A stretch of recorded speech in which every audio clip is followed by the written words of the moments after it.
Hello বন্ধুরা, তোমরা সবাই কেমন আছো? আশা করি ভালো আছো। অঞ্জলি ব্লগে তোমাদের সবাইকে স্বাগত জানাই।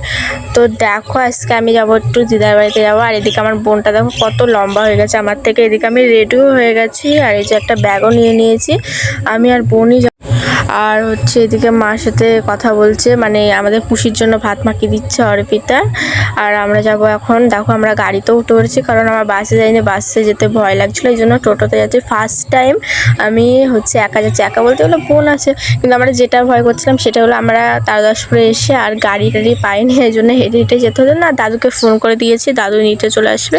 কিন্তু যতক্ষণ না আসে ততক্ষণ আমাদের হেঁটে হেঁটে যেতে হবে। কি করার আছে, আর অনেকটাই দুপুর হয়ে গেছে। আর দেখো দিদার বাড়িতে চলে এসেছে। আমি সব কিছু এখানে এসে আমি ব্লগ ভিডিও করতে পারিনি, কারণ এগুলো সব কিছু গোছাচ্ছিলাম, তো এই জন্য আমি কিছু ভিডিও করতে পারিনি। আর এইদিকে দেখো আমি বাড়ি এসে এই সেলাই মেশিনটা হয়তো অনেকেই দেখেছো, কিন্তু এত বাজে, আমি কি বলবো, এত টাকা খরচ হয়ে গেল আমার এর পিছনে, কিন্তু চলছে না, তো চলছে না। তোমরা দেখে নাও, আমি জানি না কিসের জন্য এই প্রবলেমটা হচ্ছে। তো অনেকের কাছে, আমার জানি আমার কাছে এগুলো খারাপ হবে।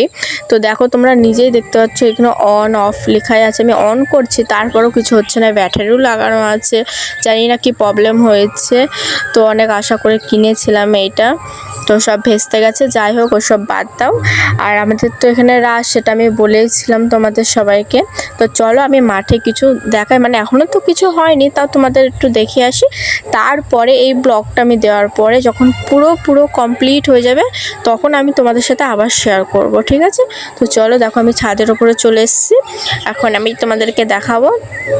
তো দেখতেই পাচ্ছ একটু কুয়াশা হয়েছে, কারণ এটা সকাল সকাল তো এখন।